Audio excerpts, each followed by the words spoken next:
justru negara itu bukan sebagai pelindung dari kekayaan aset ekonomi negara ini, tapi malah bertindak sebagai penyedia fasilitas untuk kemudian para pengusaha yang tentu saja notabene adalah orang-orang kaya.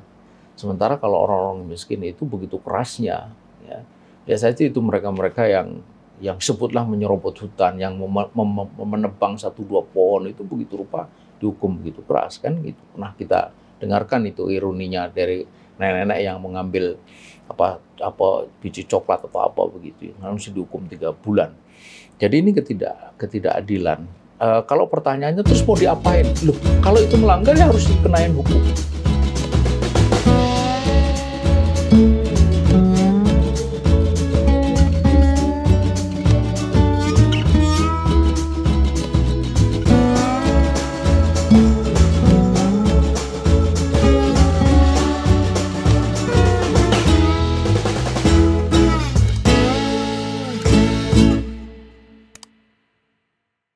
Bismillahirrahmanirrahim. Assalamualaikum warahmatullahi wabarakatuh.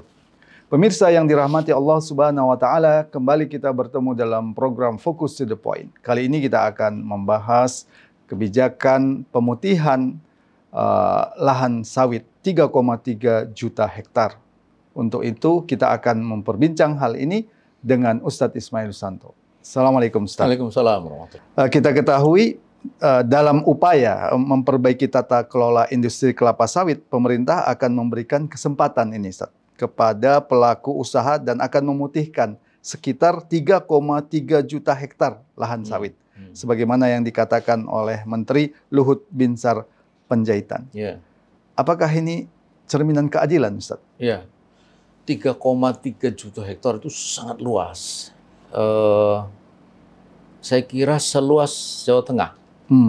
Provinsi Jawa Tengah.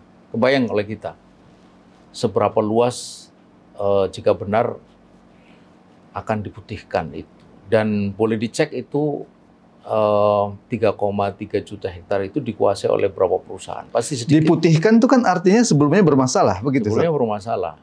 Gitu. Jadi kalau ditanya ini apakah cermin keadilan, tentu tidak.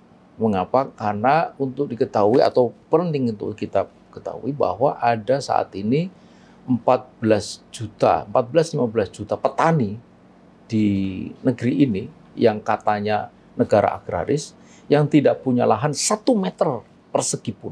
14 juta.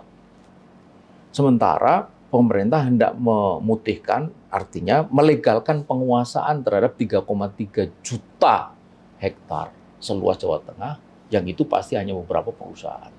Jelas ini ketidakadilan itu. Nah, Luhut mengatakan lebih kurang bahasanya begini. Ya, kita akan putihkan. Kita mau apain lagi? Masa kita copotin saja? Logikamu saja ya kita putihkan terpaksa. Padahal itu ketika bicara pemutihan berarti itu kan pelanggaran hukum sebelumnya. Apakah dengan alasan seolah-olah negara kalah dengan korporasi? Dengan mengatakan, ya kita mau apain lagi? Masa kita copotin? Bagaimana menurut Ustadz Ismail? Nah, justru di situ persoalannya bahwa negara ini hari itu begitu lunaknya ketika berhadapan dengan penguasa.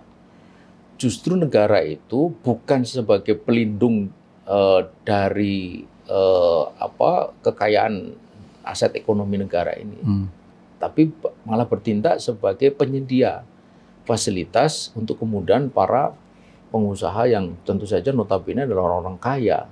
Sementara kalau orang-orang miskin itu begitu kerasnya, ya, biasanya itu mereka-mereka yang sebutlah menyerobot hutan, yang menebang 1-2 pohon itu begitu rupa dihukum begitu keras kan gitu. Nah, kita dengarkan itu ironinya dari nenek-nenek yang mengambil biji coklat atau apa begitu, harus dihukum 3 bulan. Jadi ini ketidakadilan. Kalau pertanyaannya terus mau diapain? Loh, kalau itu melanggar ya harus dikenain hukum. Gitu. Supaya memberikan efek jerah tentunya. Dan juga bisa diambil oleh negara. Kenapa tidak?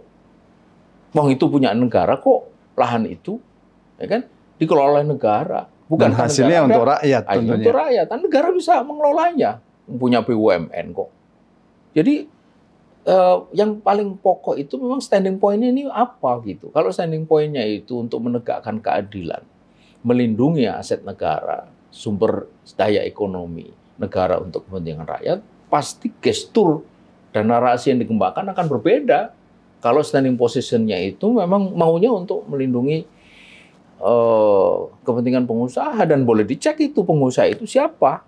Jangan-jangan di belakang itu adalah kroni-kroni dari penguasa yang ada sekarang ini hari. Iya, yang menarik Ustadz, rencana pemerintah ini melalui mekanisme pasal 110A dan 110B Undang-Undang Cipta Kerja. Bagaimana Ustadz melihat? Ya, nah itulah salah satu bukti yang kita kemudian terungkap atau terkuak satu persatu. Kritik dari yang selama ini begitu kencang disampaikan atau dilontarkan oleh banyak kalangan bahwa Cipta Kerja itu bukan cipta lapangan kerja, tetapi dia melindungi pengusaha gitu. Dan sekarang terungkap kan melalui mekanisme pasal 110A dan B itu 3,3 juta hektar lahan yang sekarang dipakai oleh pengusaha sawit itu bisa mendapatkan pemutihan secara legal, ada landasan hukumnya. Landasan hukum ini pasti dibuat bukan tanpa maksud. Ketika dulu dirancang itu pasti, sebagaimana juga perubahan Undang-Undang Minerba dari tahun 2009 ke tahun 2020. Itu ada maksud. Maksudnya apa? Untuk memberikan legitimasi perpanjangan bagi 7 perusahaan PKB 2B yang menguasai 380.000 hektar ladang batu bara dengan potensi 65.000 triliun. Jelas itu. Ini negara telah berdiri pada posisi membela pengusaha, bukan membela rakyat. Kalau membela rakyat, mestinya Undang-Undang Minerba itu yang 2009 itu tidak dirubah menjadi 2020, karena di sana 2009 itu mengatakan bahwa kalau habis masa konsesinya kembali kepada negara untuk prioritas BUMN dan BUMD. Pun begitu, kalau pemerintah itu berdiri pada posisi membela rakyat, tidak akan keluar itu pasal itu gitu. Pasti mereka akan berdapat, loh ini kan sudah disahkan oleh wakil rakyat. Semua orang tahu kok.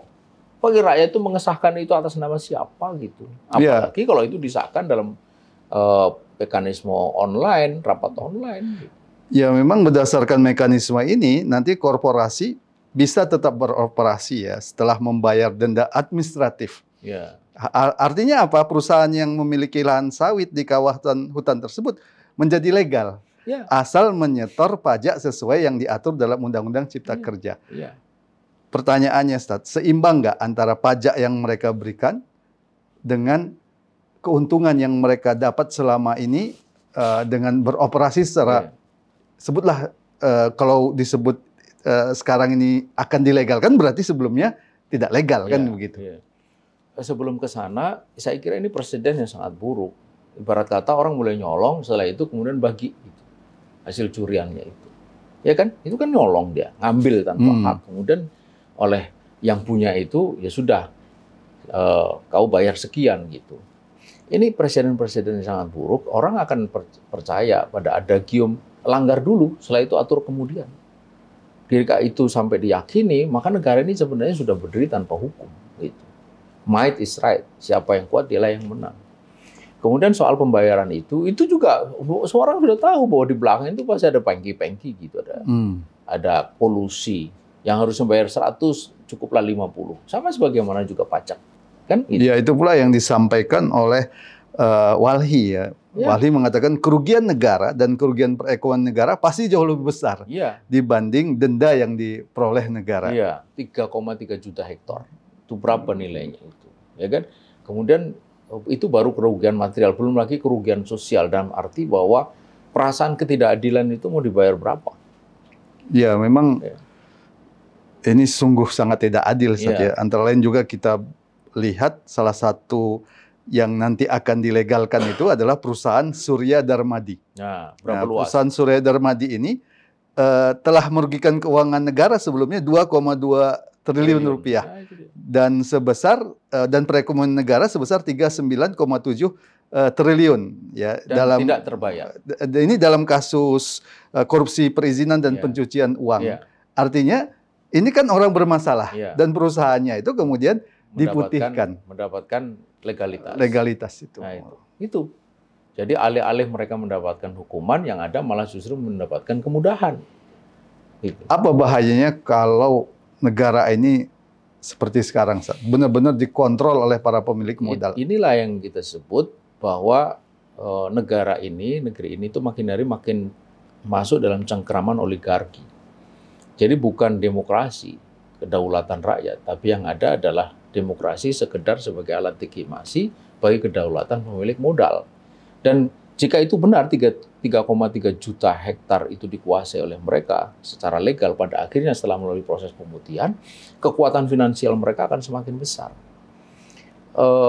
Untuk sekedar pengetahuan, paling buruk 1 hektar itu keuntungan tiap bulannya untuk sawit itu kira-kira 1 juta. Kalau 1 juta hektar saja, kalau 300.000 itu udah besar sekali 300.000. Itu berarti kan 300 miliar sebulan. Kalau setahun berarti lebih dari 3 triliun. Itu baru 3.000 hektar. Kalau 3 juta berarti kan 10 kali lipatnya. Berarti berapa? 36 triliun 1 tahun.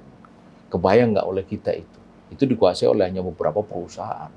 Belum lagi biasanya juga itu terkait dengan kejahatan lainnya seperti lingkungan, gitu ya, banjir, longsor, kebakaran, hutan, dan itu tidak dipedulikan. Dan itu menjadi korban adalah warga setempat. Ya, terima kasih Ustaz Ismail. Pemirsa, demikian tadi diskusi kita tentang upaya melegalkan ya 3,3 juta hektar lahan sawit, suatu yang sungguh tidak adil. Terima kasih. Assalamualaikum warahmatullahi wabarakatuh. Waalaikumsalam.